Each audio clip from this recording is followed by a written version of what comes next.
जी continue नवीन। જી સંધ્યા, તો એ બે થી ત્રણ ભાગ થઈ ગયા છે બિલ્ડિંગ, માફ કરજો, પ્લેનના. તો અંદાજો લગાવી શકાય છે કે કઈ કન્ડિશનમાં ટક્કર વાગી હશે અને જે રીતે લોકોની અત્યારે બોડી જે નીકળી રહી છે ખૂબ જ કહી શકાય કે દુઃખ સાથે કહેવું પડી રહ્યું છે કે બહુ ખરાબ પરિસ્થિતિમાં બોડી છે. એટલે ઉમ્મીદ ઓછી છે કે કોઈ આની અંદર વ્યક્તિ બચી શક્યો હોય, પરંતુ ઓફિશિયલ અમે આંકડા જે હશે એ જ લોકો સુધી પહોંચાડીશું અને એ જ અમે સાચા માહિતી લોકો સુધી પહોંચાડીશું. સંધ્યા, નવીન, અહીંયા વધુ એક માહિતી એ પણ છે, જે રીતે આપે પણ કહ્યું કે 2 બિલ્ડિંગ છે. હવે જે બિલ્ડિંગની અંદર બચાવ કાર્ય છે તે રોકેલું છે હાલમાં કે પૂર્ણ થઈ ગયું છે?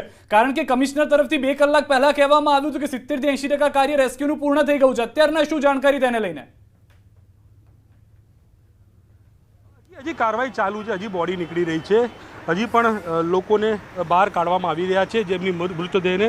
તો એવું અત્યારે કેવું ઉતાવળ હશે કે 70% પતી ગયું છે. હા, 50%થી વધુનું રેસ્ક્યુ પૂરું થયું છે અને રેસ્ક્યુ હવે લગભગ રાત પડી જશે એવી શક્યતા નકારી શકાય નહીં.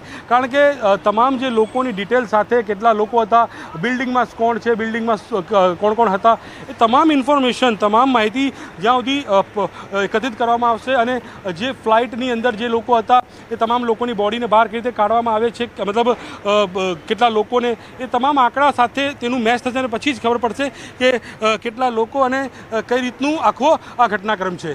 જી નવીન, કારણ કે જે પ્રકારના વિડીયો સામે આવી રહ્યા છે એ જરૂરથી લોકોને વિચલિત કરે એ પ્રકારના આ વિડીયો છે, પરંતુ એક અંદાજ આપણે કદાચ એવું લગાવી શકીએ, જે રીતે આ પ્લેન ક્રેશ થયું, હવામાં જ એકદમ જ બ્લાસ્ટ થયું, સળગી ગયું, તો એનાથી જ એક અંદાજ એ પ્રકારે પણ લગાવાઈ રહ્યો છે ને જે રીતે વિડીયોમાં પણ દેખાઈ રહ્યું છે કે કદાચ લોકો હવામાં જ ત્યાં જ એ લોકોને કહેવાય કે એ લોકોને આગ લાગી ગઈ હશે એ પ્રકારની, કારણ કે બોડી પણ આખી જ બળી ગઈ છે. એ પ્રકારના દ્રશ્યો આપણે જોયા છે. કેટલી બધી બોડી આપણને એ પ્રકારની જોવા મળી છે કે સંપૂર્ણ એ બળી ગઈ હોય જેની કદાચ આપણે ઓળખ કરવી પણ મુશ્કેલ થઈ જાય.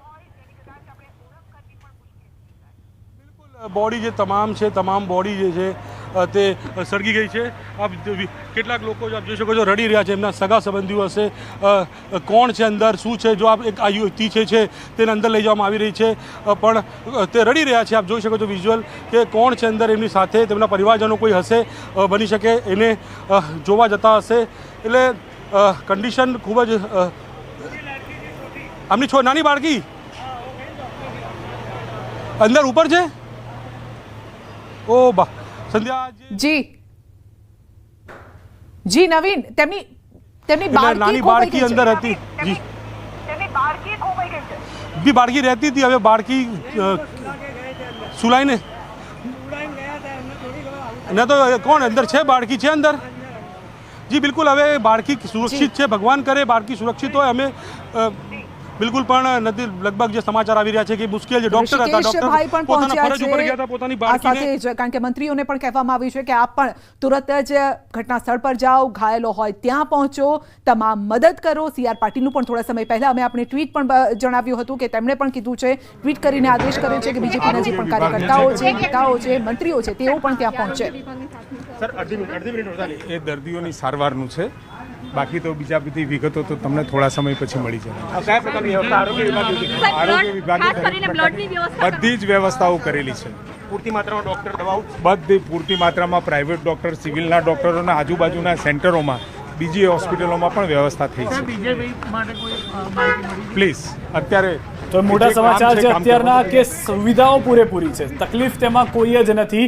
ડોક્ટર્સની ટીમ ત્યાં આગળ છે, લોહીની બોટલોથી લઈ સારવાર માટેની દવાઓથી લઈને તમામ વસ્તુઓ ત્યાં આગળ પહોંચી ચૂકી છે. આરોગ્ય મંત્રી ઋષિકેશભાઈ તરફથી આ જાણકારી આપવામાં અત્યારે આવી છે. પ્રયત્ન એ હતો કે પૂર્વ મુખ્યમંત્રી વિજયભાઈ રૂપાણી વિશે પણ અપડેટ લેવામાં આવે, પરંતુ તે વિશે તેઓએ કંઈ પણ કહેવાનું ટાળ્યું છે. બીજી તરફ જે દ્રશ્યો એમ્બ્યુલન્સના જોઈ રહ્યા છો કે જ્યાં આગળ તળાવ જેવી પરિસ્થિતિ થઈ ગઈ છે, એ તેટલું પાણીનો મારો ચલાવવામાં આવ્યો છે તે પરિસ્થિતિ બાદના દ્રશ્યો છે કે જે બિલ્ડિંગ હતું કે જ્યાં આગળ પ્લેન ક્રેશ થયું છે, પ્લેન ક્રેશ થયા બાદ ત્યાં સતત પ્રયત્ન હતા કે પાણીનો મારો ચલાવી લોકોને બચાવવામાં આવે અને धुआं भर गया, लोग यहाँ से भगदड़ मची. उसके बाद आके देख रहे थे ये हादसा की स्थिति. आए पे आने के बाद देखा कि पूरा मलबा बिखरा हुआ, आग लगी है, पूरा धुआं गुब्बारा है, कुछ भी दिखाई नहीं दे रहा, समझ में नहीं आ पा रहा था क्या है. उसके बाद पता